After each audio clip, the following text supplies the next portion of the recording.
Ջան, հարցում եմ երկու դեպքի վերաբերյալ, մեկը Մերձարանի դեպրոցի և մյուսը Լոչյանի դեպրոցի թմրանյութերի շրջանառության հետ կապված, այդ չմանրամասնեմ, բոլորս տեղյակ ենք, ինչ է կատարվել, նախարարությունը ինչ միջոցներ է ձեռնարկել, գնացել է այդ դեպքերի հետքերով, գիտենք որտեղով են ազատվել այդ ժամանակավոր պաշտոնանկարները, բայց ամեն դեպքում խնդիր կա դեպրոցում և ամուսնի շարունակ այդ խնդիրը եղել։ Եվ չի բացառվում, որ այս սա ուղղակի բացահայտել, բայց այդ գործերում է այսպիսի անառողջ դեպքերով և նաև թմրանյութերի շրջանառության, որովհետև տարբեր մասնագետներ են ասում, որ այս խնդիրը ինչքան է դժվարապահների ուշադրության դեպքում, այնուամենայնիվ կա այսպես մի բան, որը սպառնալիք է նոր սերնդի հատկապես Անդրադառնալով վերջին օրերին լայն տարածում գտած տեսանյութերին եւ երևույթին ուսուցչի հանդեպ անհարգալից ոչ պատշաճ վերաբերմունքին մենք երեք արդեն հայտարարություն տարածել էինք եւ բնականաբար անթույլատրելի եւ դատապարտելի է որևէ ուսուցչի հանդեպ նման վերաբերմունքը առհասարակ դպրոցային միջավայրն է որտեղ բռնությունը ցանկացած տիպի բռնությունը անթույլատրելի է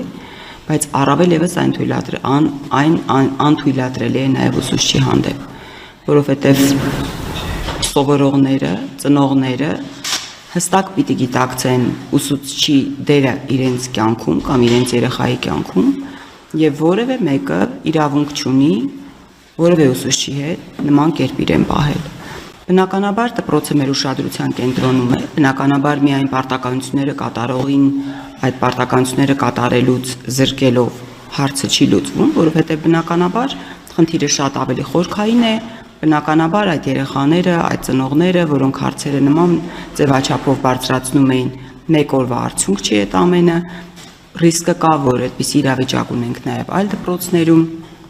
հենց այս պահին մենք ավելի կենտրոնացած ենք բնականաբար այս դպրոցի վրա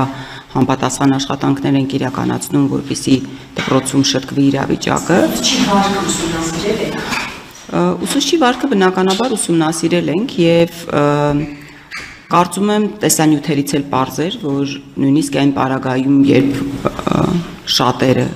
հունից դուրս եկած կամ հունից դուրս հանող մեկնաբանություններով ուսուցչին դիմում էին, ուսուցիչը գտնվելով այդ վիճակում համենայն դեպս իրեն պահում էր հավասարակշիռ։ Եվ ուզում եմ եւս մեկ բան ընդգծել, անկախ նրանից ուսուցիչը ինչպիսի վարք դրսևորած կլինի, ուսուցչի հետ խնդիրները պարզելու ձևաչափը դա չէ։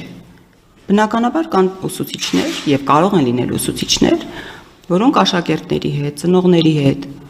կարող են իրենց պահել էթիկապես ոչ այնքան ճիշտ։ Մենք ամեն օր ստանում ենք բռնությունների, բուլինգի վերաբերյալ դեպքեր, երբեմն նաեւ ուսուցիչների կողմից։ Բայց որևէ մեկը չի թույլատրում որևէ մեկին ուսուցչի հետ նման կերպ վարվել։ Դրա համար կան համապատասխան պատասխանատուներ, կան համապատասխան կառույցներ, որոնք եթե ուսուցիչը անթույլատրելի, անհարգալից, ոչ կոռեկտ, ոչ մանկավարժին հարիր, որևէ բան է արել, ապա դրա համար կա դպրոցի համապատասխան վարչական կարգ, որը պիտի զբաղվի այդ հարցով եւ պիտի կարգավորի այդ հարցը, ոչ թե այդ հարցերը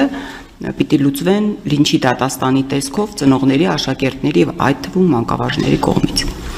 Ինչ վերաբերում է կոնկրետ դեպքի եւ առհասարակ երևույթի մասին թմրանյութերի շրջանառության եւ դպրոցականների շրջանակում թմրանյութերի կիրառման կամ շրջանառության հարցին, ապա բնականաբար այս հարցը մեզ շատ մտահոգում է եւ մենք ներքին գործերի նախարարության մեր գործընկերների հետ պարբերաբար հանդիպումներ ունենում ենք եւ վերջերս էլ քննարկել ենք մի քանի գործիքակազմներ, որոնք կարող են օգնել, որպեսզի դպրոցներում փորձենք ավելի կանխարգելիչ աշխատանքներ իրականացնել, բայց մյուս կողմից պարզ է, որ սա շատ զգայուն թեմա է եւ դպրոցում կան բազմաթիվ աշակերտներ, որոնք որևէ կերպ նման գործընթացներում ներգրաված չեն եւ իրենց համար կարող է շատ զգայուն լինել այդ թեմայում ընդգրկվելը։ Հիմա փորձում ենք գործիքակազմեր մշակել, ինչպես կարող ենք մասնավորապես ավագ դասարաններում, որոնք ավելի ռիսկային են, կանխել, բայց դրա հետ կապված մենք հիմա մեկ այլ աշխատանք ենք իրականացնում, որը դպրոցների անվտանգության ստանդարտների մշակմանն է վերաբերում։ Եվ այդ անվտանգությունը վերաբերում է ինչպես ֆիզիկական միջավայրի անվտանգությանը, այնպես էլ երեխաների թե ֆիզիկական եւ թե հոգեբանական անվտանգությանը, օրինակ հիմա քննարկում ենք եւ առաջիկայում գործընթացը մեկնարկելու է ավագ դպրոցներում եւ խոշոր դպրոցներում 700-ից ավելի աշակերտ ունեցող դպրոցներում անցակետեր տեղադրելու հարցը, որպեսզի դպրոց ելումուտը, որը թեև հսկվում է պահակների կողմից, առավել կառավարելի լինի, առավել հստակ լինի պատկերը նաև էլեկտրոնային հարթակներում, թե ովքեր են դպրոց մտել, ովքեր են դուրս եկել, նաև աշակերտների հաճախումները, որոնք ավագ դպրոցներում երբեմն անհանգստացնող են, վերահսկելու տարբերակ դա կարող է դառնալ։ Հիմա ներկայումս արդեն գնահատարների ուսումնասիրությամբ ենք զբաղվում եւ առաջիկայում այդ հարցով էլ կզբաղվենք։ Բնականաբար բոլոր դեպքերը, որոնք դպրոցներում տեղի են ունենում, թե մեր, թե լիազոր մարմինների եւ թե համապատասխան նախարարությունների, ներքին գործերի նախարարության, համապատասխան տեսչական մարմինների կողմից պարտադիր ուսումնասիրվում է։ Մենք չենք ունենում այդպիսի դեպք, որին չենք անդրադառնում։ Բայց Մեծարանի դեպոցից արձագանք եղավ, որ տնօրենը դուրս է եկել ազատվել աշխատանքից, բայց այս բարակայում երբ բացել դասարանցի եւ փոքր երեխաներին կապել են փորձել են նրանց այսինքն ոչ թե փորձել, այլ իրացվել են, արձագանք չի եղել դրա համար է կարգախստը։ Մեր կողմից արձագանք ճիշտ եք նշում չի եղել, բայց քանի որ այդ դպրոցները նաև մեր ենթակայությամբ չեն, ոչ բոլոր դպրոցների դեպքում է նախարարությունը արձագանքում, բայց բնականաբար աշխատում ենք համապատասխան լիազոր մարմինների հետ, որպեսզի այդ հարցերը կարգավորվեն։